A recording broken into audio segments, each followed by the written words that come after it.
Good morning everyone.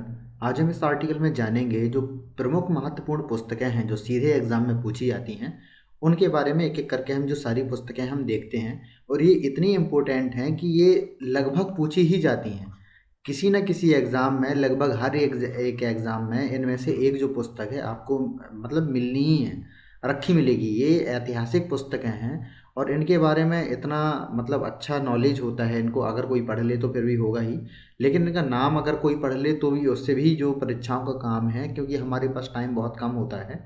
तो इस वजह से मैं आपको ये बताता हूँ कि जो इम्पोर्टेंट जो 30 पुस्तकें हैं उनके बारे में आपको बताता हूँ। तो इसमें जो पहली पुस्तक है वो होती है जो अकबरनामा है। अकबरनामा जो है अबुल फजल ने लिखी थी और इसमें एक क्वेश्चन बनता है कि किस भाषा में लिखी थी, तो ये लिखी गई थी फारसी भाषा में। तो ये फारसी भाषा में लिखी गई पुस्तक है अकबरनामा। अकबर की ये मतलब उसकी जीवन पे आधारित ये पुस्तक है। उसके बाद दूसरी पुस्तक होती है अष्टाध्यायी। अष्टाध्यायी के लेखक होते हैं पाणिनि।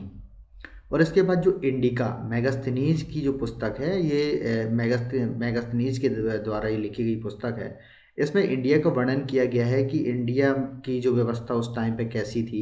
ये चंद्रगुप्त मौर्य के टाइम के ज़माने की ये पूरी इसमें कथा मिलती है। तो उस टाइम के ज़माने की है। इसके बाद हमने ये देखा है कि जो कामसूत्र है बादशाहन ने लिखी थी। राज तरंगिणी जो है कल्हड़ के द्वारा लिखी गई थी। इसके बाद जो छठवीं पुस्तक है वो होती है स्पीड पोस्ट। स्पीड पोस्ट के जो लेखक थे वो होते शोभा डे। शोभा डे ने जो स्पीड पोस्ट नामक जो पुस्तक है लिखी थी। इसके बाद जो सातवीं पुस्तक है आईने अकबरी, ये भी अबुल फजल ने लिखी थी। अबुल फजल अकबर के कॉमन मिलेगा क्योंकि उसके 9 रत्नों में से एक था, इसीलिए हर पुस्तक में अबुल फजल मिलना ही है। इसके बाद जो आठवीं पुस्तक है डिवाइन लाइफ। डिवाइन लाइफ के लेखक कौन है? शिवानंद। डिवाइन लाइफ किसने लिखी थी? शिवानंद ने। इटर्नल इंडिया के जो लेखक हैं वो हैं इंदिरा गांधी। इंदिरा गांधी ने इटर्नल इंडिया नामक पुस्तक लिखी थी। जो 10वीं पुस्तक है माई ट्रुथ, इसको भी इंदिरा गांधी ने ही लिखा था। इसकी बाद जो 11वीं पुस्तक होती है वो है मिलिंद पन्हू, ये लिखी थी नागसेन ने। इसके बाद जो 12वीं पुस्तक है वो होती है शाहनामा। शाहनामा किसने लिखी थी? फिरदौसी के द्वारा लिखी गई थी। तो ये बहुत ज़्यादा महत्वपूर्ण पुस्तकें हैं, आप इनको रिवीजन भी कर सकते हैं।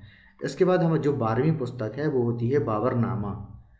बाबरनामा किसने लिखी थी? बाबर खुद ने लिखी थी। और ये किस भाषा में लिखी गई थी? देखिए अकबरनामा फारसी में लिखी गई थी, तो फारसी से कंपेयर मत करना, क्योंकि जो अकबरनामा लिखी गई थी वो लिखी गई थी तुर्की भाषा में। क्योंकि जो अकबर जो ये बाबर था वो तुर्की का अच्छा ज्ञाता था, इस वजह से इसकी जो आत्मकथा है वो तुर्की भाषा में लिखी गई है। इसके बाद जो अर्थशास्त्र है वो चाणक्य द्वारा लिखी गई है। और ये देखिए अर्थशास्त्र का मतलब ये नहीं है कि अर्थव्यवस्था के बारे में, नहीं, ये पूरी राजनीति से संबंधित ये पुस्तक है। अगर कभी ये पूछ ले कोई कि अर्थशास्त्र किस विषय से संबंधित है तो वो है राजनीति से संबंधित। इसमें किस तरीके से राज्य को रेगुलेट किया जाता है उसके बारे में बताया गया है। इसके बाद जो जो हमारी 15वीं पुस्तक है वो है हुमायूं नामा। ये जो है गुलबदन बेगम ने लिखी थी। गुलबदन बेगम हुमायूं की बहन थी, इस वजह से इन्होंने पुस्तक लिखी थी। इसके बाद जो 16वीं पुस्तक है विनय पत्रिका के जो लेखक हैं वो हैं तुलसीदास। तुलसीदास ने विनय पत्रिका लिखी थी। 17वीं पुस्तक है गीत गोविंद। गीत गोविंद के लेखक हैं जयदेव। और बुद्ध चरित्र के लेखक हैं अश्वघोष। अब हम देखते हैं आगे की जो पुस्तकें हैं।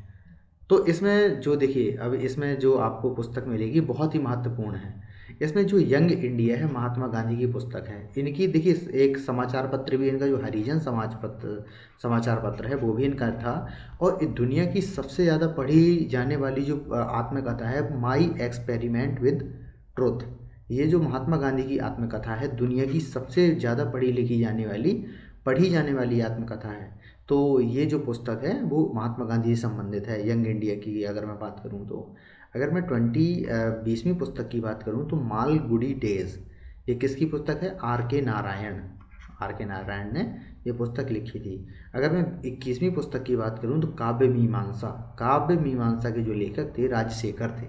देखिए किसी भी चीज़ का हम शॉर्टकट नहीं ढूंढ सकते। अगर आप इस समय पढ़ रहे हो तो शॉर्टकट की तरफ जाना ही नहीं है। शॉर्टकट की तरफ इसलिए नहीं आना है क्योंकि आप इस समय जितना याद कर लोगे, देखो शॉर्टकट अंत में शॉर्टकट इतने ज़्यादा हो जाते हैं कि वो भी भूल जाते हैं हम। तो इससे अच्छा है कि अपन थोड़ा लॉन्ग रास्ता अपनाएं जिससे हमें बाकी चीज़ें याद हो जाएं। क्योंकि शॉर्टकट भी फिर याद करना पड़ता है अपन को, एक अलग से हम एक कॉपी बनाते हैं कि चलो भाई अब शॉर्टकट याद कर रहे हैं, लेकिन वो सही रास्ता नहीं है। इस वजह से अभी टाइम होता है अपने पास तो उसको सही से यूज़ करो, जिससे याद ही कर लो उसको, कि मतलब पेपर में भूले ही ना। कई बार ट्रिक ही याद नहीं आती है तो उससे बड़ी दिक्कत हो जाती है। तो इसमें जो 22वीं पुस्तक है वो है हर्षचरित। हर्षचरित को किसने लिखा था? बाणभट्ट ने। अगर आप एक दो बार भी अगर लेक्चर देख लोगे, एक दो बार भी अगर इनको रिवीजन कर लोगे, एक बार अगर आपने देखा और कॉपी में अगर नोट कर लिया, तो बाद में आप भूलेगा भी नहीं। हर्षचरित को लिखा था बाणभट्ट ने, और सत्यार्थ प्रकाश की अगर मैं बात करूं तो इसको लिखा था दयानंद सरस्वती ने। तो ये जो पुस्तक है दयानंद सरस्वती द्वारा लिखी गई पुस्तक है। अगर मैं मेघदूत पुस्तक की बात करूं तो ये लिखी थी कालिदास ने। कालिदास की आपने देखी होगी मेघदूत है, अभिज्ञान शकुंतलम जो पुस्तक है, ये जो पुस्तकें हैं वो कालिदास के द्वारा लिखी गई हैं। इसके बाद अगर मैं 25वीं पुस्तक की अगर मैं बात करूं तो जो मुद्रा राक्षस किसने लिखी थी? विशाख दत्त के द्वारा लिखी गई पुस्तक है मुद्रा राक्षस। और जो 26वीं पुस्तक है वो है हितोपदेश। हितोपदेश किसने लिखी थी? नारायण पंडित ने। ये भी बहुत इम्पोर्टेंट पुस्तक है। और इसके बाद 27वीं पुस्तक है अंधा विश्वास। अंधा विश्वास किसकी पुस्तक है? सगारिका घोष ने जो है अंधा विश्वास पुस्तक लिखी थी।